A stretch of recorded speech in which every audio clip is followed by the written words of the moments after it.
नमस्कार मित्रांनो, आजच्या गोष्टीमधून आपण अशी एक गोष्ट जाणून घेणार आहोत ज्याच्या साहाय्याने आपण कुठेही पोहोचू शकतो. आपण कोणत्याही क्षेत्रामधील वर्चस्व गाठू शकतो. चला तर मित्रांनो, आजच्या गोष्टीला सुरुवात करूयात. परीक्षेच्या पूर्वी मुलांवरील तणाव कमी करण्याच्या हेतूने प्राचार्यांनी आपल्या सहकार्यांसोबत विचार विनिमय करून ठरवले. यावेळी सर्व वर्गांच्या विद्यार्थ्यांमध्ये हास्य विनोदाची स्पर्धा घेतली जावी. त्याप्रमाणे दुसऱ्या दिवशी शाळा सुरू झाल्यावर वर्गातील शिक्षकांनी जाहीर केले की ज्याला कोणाला हास्य विनोद येत असेल त्यांनी समोर यावे आणि सर्वोत्तम हास्य विनोद करणाऱ्या 3 विद्यार्थ्यांना बक्षीसही देण्यात येणार आहेत. ही बातमी ऐकताच थोड्याच वेळात अनेक विद्यार्थ्यांनी त्यांना येत असलेले विनोद, गमती जमती, हास्य कविता म्हणायला सुरुवात केली.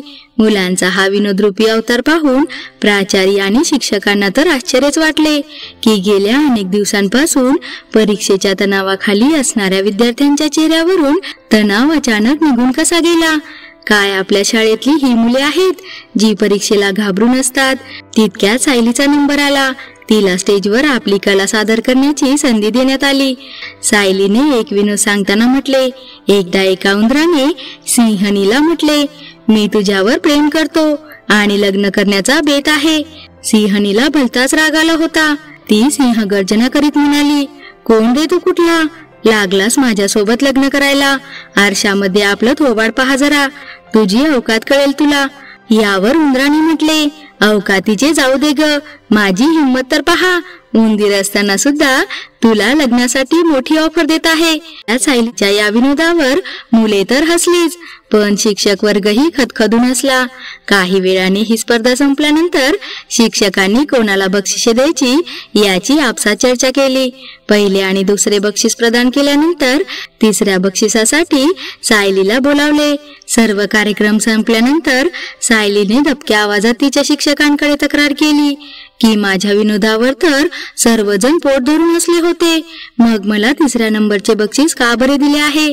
ज्यांना पहिले आणि दुसरे बक्षीस दिले त्यांच्या विनोदात तर फारसे काहीच नव्हते. सायलीचे हे बोल ऐकून शिक्षकांनी काही क्षण विचार करून सायलीच्या डोक्यावरून प्रेमाने हात फिरवत म्हणाले, बेटा, फार गंभीर्याने घेण्यासारखी ही गोष्ट नाही. परीक्षेमुळे आलेला ताण दूर करण्यासाठी ही स्पर्धा ठेवण्यात आली होती. आता तू विचारत आहेस म्हणून सांगतोच. तुझा विनोद तर तसा चांगलाच होता, तरी देखील तुला पहिले किंवा दुसरे बक्षीस न देता तिसरे बक्षीस यामुळे दिले कारण की तू ज्यावेळी सादरीकरण करत होतीस त्यावेळी तुझ्यामध्ये धाडस आणि आत्मविश्वास या गोष्टींची उणीव भासत होती. तुझ्या आवाजात जोश नव्हता जो इतर विद्यार्थ्यांमध्ये होता. आपली उणीव मान्य करत सायली शिक्षकांना म्हणाली, सर, मी माझ्या विषयात हुशार तर आहेच, पण ते ज्यावेळी कोणाला सांगण्याची वेळ येते त्यावेळी माझं मन मला साथ देत नाही. का माहिती नाही. मला असं वाटतं की माझ्यातली सर्व शक्ती संपल्यात जमा झाली आहे आणि सोबतच आत्मविश्वासही डळमळीत होतो. हातापायाला थरथर सुटते. स्वतःला धीर दे, सायलीने शिक्षकांना सांगितले. मी देखील इतर विद्यार्थ्यांसारखे प्रयत्न करते, पण माझ्या पदरी अपयशच येते. आता तर मला असे वाटू लागले आहे की माझ्याकडून हे सारं होणारच नाही. हे ऐकल्यानंतर शिक्षकांनी सायलीची निष्ठा लक्षात घेत म्हणाले, मी हे करू शकत नाही असे म्हणण्याऐवजी स्वतःला समजावून सांगा की जगात कोणतीच अशक्य गोष्ट नाही. मला तर माहीतच आहे अभ्यासात तू किती चांगली आहेस. तसे तुला पुस्तकी किडा म्हटले तरी चालेल, परंतु एक गोष्ट लक्षात ठेव की 1 मिनिटात आपण आपल्या जीवनाला नाही बदलू शकत, परंतु 1 मिनिटात घेतलेला निर्णय आपल्या जीवनाला बदलू शकतो.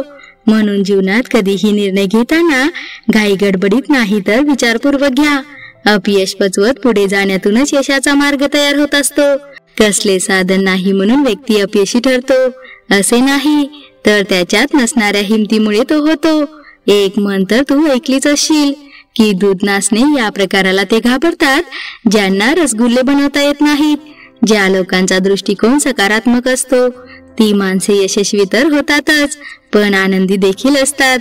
आपल्यातील धाडसाच्या बाबतीत बोलायचे म्हटले तर ते आपल्यात उत्साह उत्पन्न करून जीवनातल्या महान गोष्टी करण्यासाठी प्रेरित करतो. सायलीने शिक्षकांची शिकवण गंभीरपणे समजून घेतली आणि नंतर त्यांना म्हणाली की आज माझ्या ही गोष्ट तर लक्षातच आली आहे की धाडस ही एक अशी गोष्ट आहे, ती नसेल तर जीवनात काहीच केल्या जाऊ शकत नाही.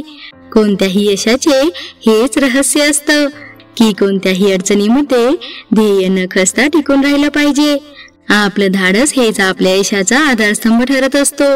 एखाद्या व्यक्तीला स्वतःच्या मर्यादा माहीत नसतील तर कितीही प्रयत्न करून त्याच्या हाती निराशाच पडेल. याउलट जो कोणी पूर्ण आत्मविश्वासाने आणि धाडसाने एखादी गोष्ट करायचीच असा ठाम निर्धार करतो, त्याचं स्वप्न साकार होतं.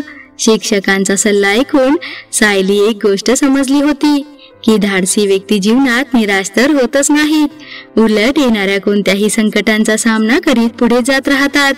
नंतर तिचे शिक्षक आशीर्वाद देत तिला म्हणाले, कितीतरी लोकांचे नशीब तुला बदलून टाकायचे आहे, कितीतरी लोकांना तुला मार्ग दाखवायचा आहे. आपल्याच हातावरील रेषा पाहू नकोस, त्या रेषेपेक्षा कितीतरी पुढे तुला जायचे आहे, हे तू लक्षात ठेव. मित्रांनो, यावरूनच आपल्याला एक गोष्ट तर समजलीच असेल की धाडस व्यक्तीला अशा ठिकाणी घेऊन जाऊ शकतो ज्या ठिकाणी तो यापूर्वी कधीच गेला नव्हता. म्हणून मित्रांनो, कोणतीही गोष्ट करताना पूर्णपणे धाडसाने करा आणि सतत करत राहा, तर तुम्हालाही तुमचे यश नक्कीच मिळेल. मित्रांनो, जर तुम्हाला ही गोष्ट आवडली असेल तर नक्कीच माझ्या चॅनलला सबस्क्राईब, शेअर आणि लाईक करू शकतात. नमस्कार.